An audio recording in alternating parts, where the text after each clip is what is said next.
Good morning to all बेटे। कल हमने किया था रिफ्लेक्शन और रिफ्लेक्शन में भी हम कर चुके थे image found by plane mirror. आज करेंगे स्फेरिकल मिरर। उससे पहले थोड़ा बता देते हैं, प्लेन मिरर में जो हमारी इमेजेस बनी थी वो वर्चुअल इमेजेस बनी थी। ठीक है, इमेजेस हम जितने भी मिरर्स करेंगे दो तरह की इमेजेस पढ़ेंगे वहां पे, एक वर्चुअल और एक पढ़ेंगे रियल। ठीक है, वर्चुअल इमेजेस कौन सी होती हैं और रियल इमेजेस कौन सी होती हैं। वर्चुअल इमेजेस वो इमेजेस होती हैं जो एक्चुअल में फॉर्म नहीं होती, हमें वर्चुअली कहीं बनती हुई दिखाई देती हैं, जो स्क्रीन पे फॉर्म नहीं होती। और रियल इमेजेस वो होती हैं जो स्क्रीन पे फॉर्म हो जाती हैं। जैसे हम पिक्चर देखते हैं सिनेमा हॉल में, स्क्रीन पे जो इमेजेस आती हैं that will be real images, right. तो जो इमेजेस स्क्रीन पे बन जाती हैं वो रियल इमेजेस, और जो स्क्रीन पे नहीं बनती हैं वो वर्चुअल इमेजेस। रियल इमेजेस में जो लाइट रेज हैं रिफ्लेक्टेड लाइट रेज, वो एक्चुअल में मीट करती हैं। कोई भी दो लाइट रेज जहां एक्चुअल में इंटरसेक्ट कर जाती है, कल भी मैंने बताया था तुम्हें, वो रियल इमेजेस बनाती हैं। और जो एक्चुअल में इंटरसेक्ट नहीं करती वो कैसे इमेजेस बनाती हैं, वो वर्चुअल इमेजेस बनाती हैं। तो इसको छोड़ के अब हम थोड़ा आगे मूव करते हैं। Spherical mirrors. स्फेरिकल मिरर कौन से होते हैं? स्फेरिकल मिरर, सपोज करो तुम्हारे पास एक होलो बॉल है, ठीक है, ये है, ठीक है, जैसे प्लास्टिक बॉल होती है, अंदर से एयर फिल होती है, समथिंग लाइक दैट। आपने क्या किया, आपने इस बॉल को आउटसाइड पॉलिश कर दिया। ग्लास बॉल है और आउटसाइड आपने इसको क्या कर दिया, पॉलिश कर दिया इस तरह से। स्फेरिकल है, स्फेरिकल है तो सेंटर भी होगा, रेडियस भी होगी। इस तरह से आपने आउटर सरफेस को पॉलिश कर दिया and that is the centre of ball. ठीक है, अब इसमें देखो जो इनर सरफेस है वो तो स्मूथ है और आउटर सरफेस है वो पॉलिश्ड है। तो इनर सरफेस, स्मूथ सरफेस पे हम क्या लेते हैं, रेगुलर रिफ्लेक्शन लेते हैं। तो इनर सरफेस है वो किसके लिए अब हमें मिल गया, रिफ्लेक्शन के लिए। लेकिन इनर सरफेस से हम रिफ्लेक्शन लें कैसे? सपोज करो इसी स्फीयर से हमने एक आर्क लेंथ यहां से इस स्फीयर का छोटा सा पोर्शन काटा और अलग कर लिया, ये वाला पोर्शन, इसको हमने हटा दिया। क्लियर है? यहाँ जो पोर्शन था हमारे पास स्फीयर से AB, वो अलग हो गया। अब है तो उस कंप्लीट स्फीयर का पार्ट ही जिसका आउटर सरफेस क्या है, पॉलिश्ड है, जिसका इनर सरफेस क्या है, स्मूथ है। सेंटर वही है जो स्फीयर का सेंटर था। तो यहाँ पे जो AB कर्वेचर बना तुम्हारे पास, AB जो आर्क लेंथ आप लेते हो, that curved surface is known as a spherical mirror. That spherical mirror is the part of a sphere. किसका पार्ट है? स्फीयर का पार्ट है। आउटर सरफेस पॉलिश्ड था, इनर सरफेस स्मूथ है, C सेंटर है स्फीयर का, तो इस मिरर का सेंटर भी क्या होगा, C होगा। क्लियर है? तो यहाँ पे जो AB है, that AB is known as a spherical mirror, right.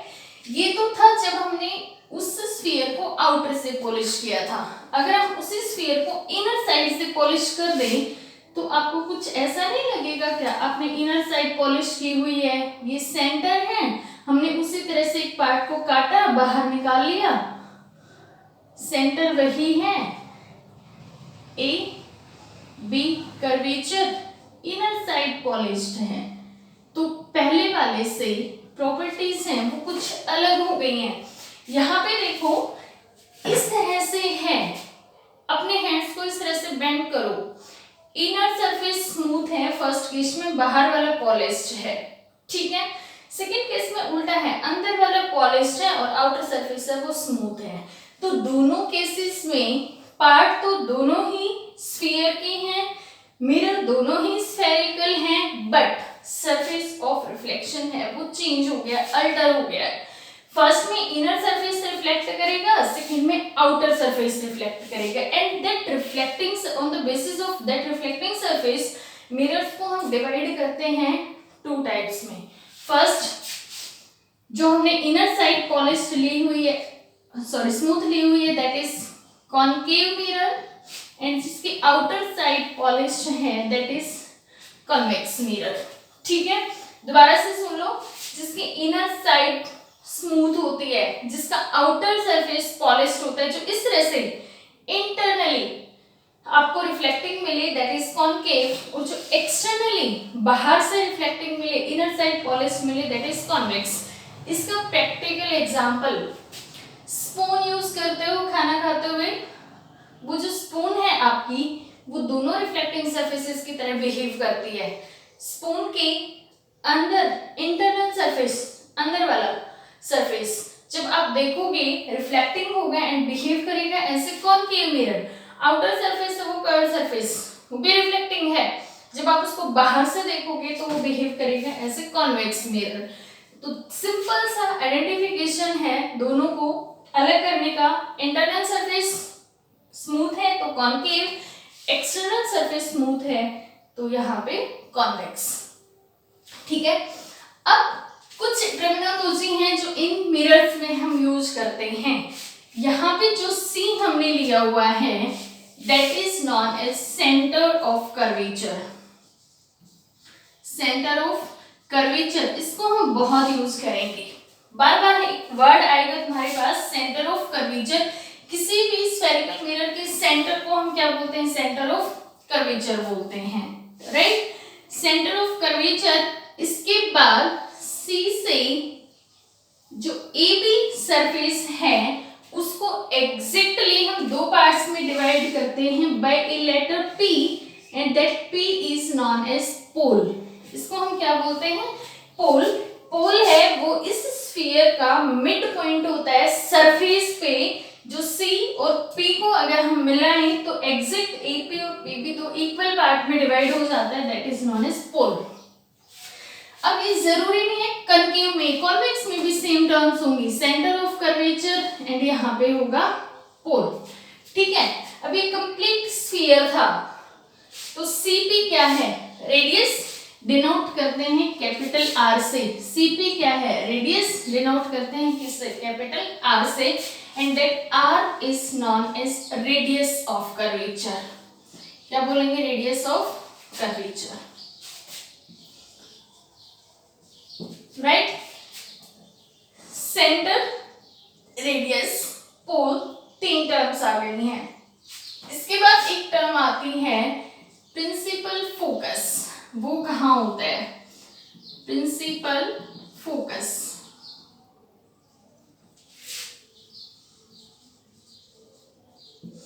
Principal focus होता है तुम्हारा सी और पी, रेडियस ऑफ कर्वेचर का मिड पॉइंट, एग्जैक्ट मिड में यहाँ पे होता है प्रिंसिपल फोकस। इसको प्रिंसिपल फोकस क्यों बोलते हैं, वो जब हम इमेजेस बनाएंगे तब इसको एक्सप्लेन करेंगे। अभी सिर्फ इतना याद रखो, सी और पी का जो मिड पॉइंट है known as principal focus, right. इसके बाद प्रिंसिपल फोकस हो गया, रेडियस ऑफ कर्वेचर हो गया, ये सेंटर ऑफ कर्वेचर हो गया है। एक टर्म आती है प्रिंसिपल एक्सिस। प्रिंसिपल एक्सिस, ये प्रिंसिपल एक्सिस क्या होता है, एक हाइपोथेटिकल लाइन होती है। हाइपोथेटिकल का मतलब होता है काल्पनिक। कहाँ होती है, हमारे पास स्फेरिकल मिरर है, उसके exactly centre of curvature and pole, इस तरह से ये स्फेरिकल मिरर है, that is centre of curvature and ये पोल। ठीक है, इसको एग्जैक्टली अगर हम आगे एक्सटेंड कर दें तो इस पूरे लाइन को जो इसके एक्सिस से पास हो रही है उसको हम बोलते हैं प्रिंसिपल एक्सिस। अब क्वेश्चन ये आता है इसको हाइपोथेटिकल कंसीडर करने की जरूरत क्यों पड़ी, क्योंकि जब भी हम स्फेरिकल मिरर्स में, जब भी हम प्लेन मिरर्स में इमेजेस बनाएंगे तो किसी ऑब्जेक्ट की इमेज हम बनाएंगे, उस ऑब्जेक्ट को रखेंगे कहाँ, एक रेफरेंस देने के लिए हमने इसको माना और उस ऑब्जेक्ट को हम हमेशा इस प्रिंसिपल एक्सिस के ऊपर रखेंगे। इमेजेस बनेंगी उनको भी हम with respect to principal axis दिखाएंगे कि वो रियल है या इन्वर्टेड है या इरेक्ट है। तो वहां पे एक रेफरेंस हमें देना था ऑब्जेक्ट को और इमेजेस को, उसके लिए हमने एक काल्पनिक लाइन कंसीडर कर ली, that is known as principal axis, right. इसके बाद radius of curvature, principal focus, principal axis, centre of curvature, ये 4 चीजें हो गई हैं, ठीक है। इसके बाद हम करेंगे important topic laws of image formation. Laws of image formation, जब आप इमेजेस बनाओगे बाय यूजिंग स्फेरिकल मिरर तो वहां पे आप यूज करोगे लॉज ऑफ इमेज फॉर्मेशन, ठीक है। लॉज ऑफ इमेज फॉर्मेशन का मीनिंग है जब आप लाइट रेज किसी मिरर पे डालोगे तो फर्स्ट ऑफ ऑल आपके पास एक लिमिटेड सा क्राइटेरिया होगा जिन जिन पॉइंट्स पे या जिस जिस एंगल से या जिस जिस वे से आप लाइट रेज डाल सकते हो, एंड किस पर्टिकुलर पॉइंट पे आप लाइट रेज डाल रहे हो तो आफ्टर रिफ्लेक्शन वो कहाँ जाएगी, आफ्टर रिफ्लेक्शन उसको कैसे ड्रॉ करना है, ठीक है। ये सारे के सारे इमेज फॉर्मेशन के जो रूल्स हैं वो हम रे डायग्राम बनाएंगे आगे, वहां पे बहुत ज्यादा यूज होंगे, हेल्पफुल होंगे तुम्हारे लिए अगर इनको बहुत अच्छे से पढ़ लिया तो। अदरवाइज वो डायग्राम्स ड्रॉ करने में बड़ा कंफ्यूजन होता है। तो फर्स्ट लॉ क्या है, सेम होते हैं बिल्कुल, कॉन्केव मिरर के लिए भी और कॉन्वेक्स के लिए भी। हम कंसीडर करते हैं हमारे पास कॉन्केव मिरर है, क्लियर है। कॉन्केव है तो अंडरस्टूड है आउटर सरफेस क्या होगा, रफ सरफेस होगा, इनर सरफेस है वो क्या होगा, स्मूथ सरफेस होगा, that is PC, pole centre of curvature, and that is principal focus, ठीक है। मान लो आपका ऑब्जेक्ट कहीं रखा हुआ है इन्फिनिटी पे, कहाँ रखा हुआ है, इन्फिनिटी पे। इन्फिनिटी पे नहीं भी है तो भी रूल यही एप्लीकेबल होगा, इन्फिनिटी पे है तो भी वही लगेगा, राइट। आपके पास फर्स्ट ऑप्शन है आप प्रिंसिपल एक्सिस के पैरेलल रेज मिरर पे डाल सकते हो, AB is a concave mirror, ठीक है। प्रिंसिपल एक्सिस के पैरेलल रे डालने का मतलब कल मैंने तुम्हें रे को ड्रॉ करने का तरीका बताया था विद एरो, विदाउट एरो ये रो नहीं है, ठीक है। तो आपने ये प्रिंसिपल एक्सिस था इसके पैरेलल रे ड्रॉ की, ये आपके पास इंसिडेंट का मेथड हो गया, आप पैरेलली इंसिडेंट कर रहे हो। अब कॉन्केव मिरर पे इंसिडेंट हुई है तो रिफ्लेक्ट भी होगी, आफ्टर रिफ्लेक्शन कहां से जाएगी ये फिक्स्ड है। अगर प्रिंसिपल एक्सिस के पैरेलल रे है तो रिफ्लेक्शन के बाद तुम्हारे पास एक ही ऑप्शन है उस रे को रिफ्लेक्टेड दिखाओ, वो रे आफ्टर रिफ्लेक्शन प्रिंसिपल फोकस से ही पास होगी, दैट इज इंसिडेंट रे। कौन सी होगी, incident ray, and that is reflected ray. ध्यान रखना है इस चीज का, ठीक है। मींस अगर आपने प्रिंसिपल एक्सिस के पैरेलल रे डाली है तो आप फोकस के अलावा उसको रिफ्लेक्शन के बाद कहीं से नहीं दिखा सकते हो, वो आफ्टर रिफ्लेक्शन डेफिनेटली कहां से पास होती है, मस्ट भी कहां से पास होती है, फोकस से, ठीक है। तो एक तरीका ये है डालने का। सेकंड, कॉन्केव मिरर वही मिरर है, ध्यान से देखना, pole centre of curvature, and that is focus. अब हमारे पास सिचुएशन ऐसे है कि हम रेस को पैरेलल नहीं डाल सकते, वो हम डायग्राम्स बनाएंगे तब समझ आएगा कि कब पैरेलल डाल सकते हैं और कब नहीं डाल सकते। पैरेलल नहीं डाल सकते तो हमारे पास एक ऐसी सिचुएशन अराइज हो गई कि हमें रे फोकस से डालनी पड़ी है। हमने रे कहां से डाली, प्रिंसिपल फोकस से डाल दी, like that, that is the incident ray, incident ray. अब वो रे आफ्टर रिफ्लेक्शन कहां जाएगी, जो रे आपने इंसिडेंट प्रिंसिपल फोकस से की है वो रे आफ्टर रिफ्लेक्शन प्रिंसिपल एक्सिस के पैरेलली मूव करेगी। फर्स्ट और सेकंड दोनों रूल्स को ध्यान से देखो, एक दूसरे के बिल्कुल ऑपोजिट हैं। आपने पैरेलल डाली, आफ्टर रिफ्लेक्शन फोकस से गई, आपने फोकस से डाली, आफ्टर रिफ्लेक्शन कहाँ गई, पैरेलल। ठीक है, तो दो मेथड तो ये हो गई, आप जब रेस डाल सकते हो पैरेलल डाल सकते हो, पैरेलल डालोगे तो कहाँ जाएगी, फोकस से, आप फोकस से डाल सकते हो तो कहाँ जाएगी, पैरेलल। थर्ड,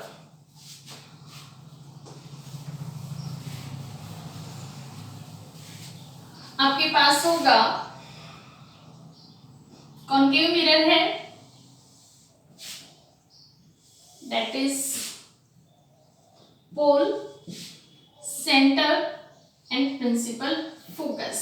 ठीक है, अब सिचुएशन ये आ गई कि हम ना रे को पैरेलल डाल सकते हैं और ना ही हम रे को फोकस से डाल सकते हैं। ठीक है, हमने अपनी रे सेंटर ऑफ कर्वेचर से डाल दी, लाइक दैट।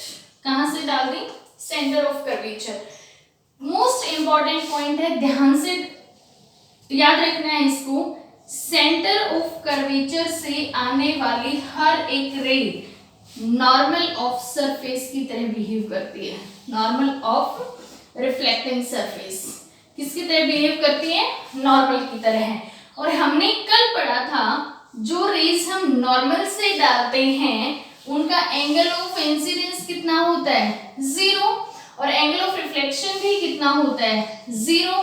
तो ये रे हमने कहाँ डाली है, सरफेस पे। कहां से डाली है, सेंटर ऑफ कर्वेचर से। सेंटर ऑफ कर्वेचर से जो रे डाली वो किसकी तरह बिहेव करेगी, नॉर्मल की तरह। और नॉर्मल के साथ जब रे डालते हैं तो वो रे आफ्टर रिफ्लेक्शन कितना एंगल शो करती है, 0 डिग्री। इसका मतलब अपने पाथ को क्या करती है, रिट्रेस। इस तरह से डाला था हमने कल, ये सरफेस, ये नॉर्मल, ये रे इंसिडेंट की थी, एंगल ऑफ इंसिडेंस कितना, 0, यहीं से वापस चली गई रिफ्लेक्ट होके, एंगल ऑफ रिफ्लेक्शन कितना, 0।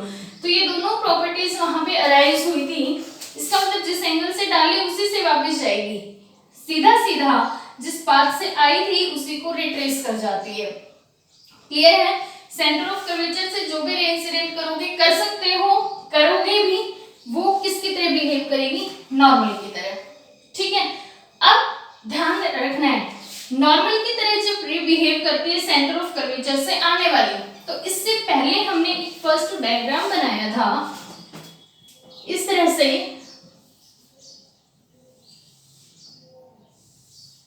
पोल, centre and that is principal focus. वहां हमने एक पैरेलल रे डाली थी इस तरह से, and that is reflected ray. ठीक है, अगर आपसे कोई ये कह दे कि इस डायग्राम में एंगल ऑफ इंसिडेंस और एंगल ऑफ रिफ्लेक्शन बताओ, तो आप कैसे बताओगे, हमें अब पता चल गया है, हम नॉर्मल डालेंगे, नॉर्मल के साथ ही इंसिडेंस बनता है और नॉर्मल के साथ ही रिफ्लेक्शन बनता है। नॉर्मल हम कहां से डालेंगे, सेंटर ऑफ कर्वेचर से एक रे डाल देंगे और वो रे हमारी किसकी तरह बिहेव करेगी, दैट इज नॉर्मल। इसका मतलब ये इंसिडेंट रे नॉर्मल के साथ ये वाला एंगल बनाती है, that is angle of incidence. After reflection कहाँ आ गई, ये आ गई, नॉर्मल था ये वाला हमारे पास क्या है, नॉर्मल, इसके साथ कितना एंगल बनाती है, r, that is angle of reflection. तो अगर हमें सरफेस पे रिफ्लेक्शन और इंसिडेंस दिखाना है तो हम सेंटर से नॉर्मल डाल के दिखा सकते हैं इजीली। क्लियर है, फर्स्ट रूल पैरेलल डाला, फोकस से रिफ्लेक्ट हुई। सेकेंड रूल फोकस से डाला, प्रिंसिपल एक्सिस के पैरेलल रिफ्लेक्ट हुई। थर्ड रूल सेंटर से डाला, सेंटर से ही रिफ्लेक्ट हो जाएगी, मींस अपने पाथ को रिट्रेस करेगी, एंड सेंटर से जो रे आती है behave as a normal of reflecting surface. ठीक है, थर्ड रूल, फोर्थ रूल अब हम करेंगे इसमें। ये था तुम्हारे पास concave mirror, pole, principal focus and that is centre. ठीक है, आपने ना ही कोई रे पैरेलल डाली, ना ही फोकस से डाली, ना ही सेंटर से डाली, आपने डायरेक्ट कोई रे पोल पे डाल दी। अब ये वाली लाइन देखो, जो प्रिंसिपल एक्सिस है वो भी तो सेंटर से ही पास हो रही है, तो ये भी किसकी तरह बिहेव करेगी, नॉर्मल की तरह। किसकी तरह बिहेव करेगी, नॉर्मल।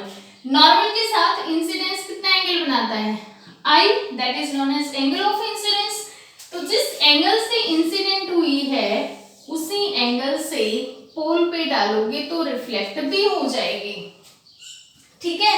रीजन सेम एंगल से रिफ्लेक्ट क्यों होगी, क्योंकि ये किसके साथ एंगल बना रही है, इंसिडेंस नॉर्मल के साथ। और लॉज ऑफ रिफ्लेक्शन के according angle of incidence is equal to angle of reflection. कल ही हमने पढ़ा था इंसिडेंट रे, ये हमारे पास क्या है, इंसिडेंट रे, ठीक है, normal and reflected ray. Reflected ray first था हमारे पास, all lies on same plane, incident ray, normal और reflected ray, and angle of incidence is equal to angle of reflection, ठीक है। तो यहां तक आपके laws of image formation complete हो गए हैं, ठीक है। अब चलते हैं आगे टाइप्स ऑफ मिरर्स में। कॉन्केव मिरर हमारे पास ये है, ये हमने लिया था, जिसका आउटर सरफेस है वो पॉलिश्ड है और इनर सरफेस है वो that is pole, and centre and mid में है प्रिंसिपल फोकस, ठीक है। आउटर सरफेस पॉलिश्ड है, इनर सरफेस है वो हमारे पास है रिफ्लेक्टिंग। नेचर ऑफ मिरर बताना है हमें। हमने इन्फिनिटी पे कोई ऑब्जेक्ट लेके पैरेलल रेज डाल दी हैं, ठीक है। पैरेलल रेज हमने डाली, वो आफ्टर रिफ्लेक्शन कहाँ जाएंगी, फोकस से पास होंगी, यहां से डालोगे तो भी कहां से जाएंगी, फोकस से। जहां पे जितनी भी पैरेलल रेज इंटरसेक्ट करती हैं जिस पॉइंट पे, और वो पॉइंट हमारा किस पे है, प्रिंसिपल एक्सिस पे है। सो इस फोकस को जो कहाँ बनता है, प्रिंसिपल एक्सिस पे, उसको हम नाम देते हैं प्रिंसिपल फोकस। एक ही केस में बनता है जब जितनी भी प्रिंसिपल एक्सिस के पैरेलल रेज हैं आफ्टर रिफ्लेक्शन कहाँ इंटरसेक्ट करते हैं, प्रिंसिपल फोकस पे। और principal focus is the mid point of radius of curvature, clear है। इसी तरह से अगर आप और पैरेलल रेज डालोगे, नंबर ऑफ पैरेलल रेज डालोगे, तो सारी के सारी कहाँ आके इकट्ठी हो जाएंगी, फोकस पे। और कल मैंने तुम्हें बताया था अगर बहुत सारी रेज डिफरेंट पॉइंट से आके एक ही जगह पे इकट्ठी हो जाएं तो उन रेज को आप क्या बोलोगे, कन्वर्जिंग रेज। और उस मिरर को आप क्या बोलोगे, कन्वर्जिंग मिरर, कन्वर्जिंग मिरर। इसका मतलब कॉन्केव मिरर का नेचर कैसा है, कन्वर्जिंग। लाइट रेज को क्या करता है, एक ही जगह पे इकट्ठी करता है, ठीक है।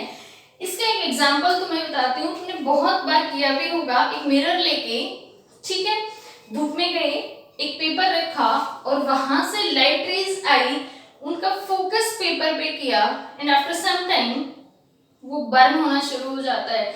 रीजन, बहुत सारी लाइट रेज मिरर पे आई। मिरर कौन सा था, कॉनकेव, एंड उस कॉनकेव मिरर से जितनी लाइट रेज आई वो सारी की सारी एक जगह पे इकट्ठी हो गई। एक जगह पे इकट्ठे होने के बाद वहां पे हीट एनर्जी काफी ज्यादा बढ़ गई, और हीट एनर्जी बढ़ने के बाद एक पर्टिकुलर पॉइंट से पेपर है वो बर्न होना शुरू हो गया, जहां पे आपका क्या था, फोकस। फोकस का मतलब जहां पे सारी रेज एक ही जगह पे इकट्ठी थी, डिफरेंट रेज की एनर्जी इकट्ठी होके लार्ज हीट एनर्जी में कन्वर्ट हो गई, राइट। इसके बाद diverging mirror, second convex mirror है, वो इस तरह से हम लेते हैं जिसका इनर सरफेस क्या होता है, पॉलिश्ड होता है। ये सेंटर, पोल एंड फोकस, ठीक है। हमने प्रिंसिपल एक्सिस की पैरेलल रेज डाली, ये हमने डाल दी प्रिंसिपल एक्सिस के पैरेलल। हमें ये पता है कि रिफ्लेक्शन होगा वो इसी डायरेक्शन में होगा, like that is the reflected raise, ठीक है। अब रिफ्लेक्टेड रेज हैं वो आपकी फैल रही हैं, कहाँ डाली थी, पैरेलल, पैरेलल से कहाँ चली गई, फैल गई सरफेस पे। तो यहाँ पे हमने ये कहा था अगर इनको पीछे बढ़ा के देखोगे, एक्चुअल में तो इंटरसेक्ट नहीं कर रही ना, लेकिन पीछे बढ़ा के देखोगे तो कहीं आपको प्रिंसिपल फोकस पे यहाँ पे इंटरसेक्ट करती हुई दिखाई देंगे। दोनों रेज की अगर कंडीशन देखो तो ये है, यहाँ से ऐसे जा रही है। और कल मैंने इन रेज का नाम बताया था तुम्हें, क्या था, एक पॉइंट से जब नंबर ऑफ रेज बाहर निकल रही हो, फैल रही हो, तो डाइवर्जिंग रेज, तो यहाँ पे जो रेज है वो कौन सी है, डाइवर्जिंग, और यहाँ पे नेचर है मिरर का वो कैसा होगा, डाइवर्जिंग नेचर। कैसा नेचर होगा, डाइवर्जिंग नेचर। क्लियर है, आगे समझ। Converging mirror concave, diverging mirror convex. ठीक है, कॉनकेव मिरर रियल इमेजेस बनाता है। कैसे इमेज बनाता है, रियल इमेजेस। ठीक है, एक एक्सेप्शनल केस होगा वो हम इमेज फॉर्मेशन में पढ़ेंगे, एंड ये बनाता है वर्चुअल इमेज। थोड़ी देर पहले मैंने बताया था रियल कब बनेंगी, यहां से रिफ्लेक्टेड रेज आई एंड आफ्टर रिफ्लेक्शन रेज है वो एक्चुअल में यहाँ पे मीट कर रही है, तो यहाँ पे जो इमेज बनेगी वो कौन सी बनेगी, रियल। यहाँ देखो रिफ्लेक्टेड रेज यहाँ से डाइवर्ज हो गई, एक्चुअल में मीट नहीं कर रही ना, एक्चुअल में तो ये दो रे थी, बढ़ाते जाओगे कहीं इंटरसेक्ट करेंगे क्या, नहीं। फिर हमने सपोज किया कि अगर इस डायरेक्शन में नहीं कर रही है तो हम पीछे बढ़ा के देखते हैं शायद कहीं कर जाएं, तो हमने पीछे बढ़ाया, तो हाइपोथेटिकली हमें कहीं एक इमेज फॉर्म होती हुई दिखाई दी फोकस पे, and that is virtual image. Actual में रिफ्लेक्टेड रेज ने इंटरसेक्ट यहाँ पे नहीं किया, राइट। तो ये सारे थे laws of image formation, nature of mirror, concave mirror is converging nature and convex mirror is diverging nature. ठीक है, अब मुझे बता सकते हो जो हम घरों में यूज करते हैं मेकअप मिरर, ठीक है, वो कौन सा मिरर होता है, व्हीकल्स में यूज होता है साइड मिरर, कौन सा मिरर होता है, फर्स्ट जो मिरर है concave mirror is a makeup mirror या सेविंग मिरर भी कहते हो। क्यों करना है हमें, क्यों यूज करते हैं हम कॉन्केव मिरर को, एंड व्हीकल्स के साइड मिरर को एज ए कॉन्वेक्स मिरर क्यों यूज करते हैं। ठीक है, इमेज बनाएंगे, इमेज फॉर्मेशन करेंगे कॉन्केव का और कॉन्वेक्स का, उसके बाद हम देखेंगे कि किस मिरर को किस फॉर्म में यूज किया जाता है और क्यों यूज किया जाता है। ठीक है, राइट, यहां तक आपको करना है।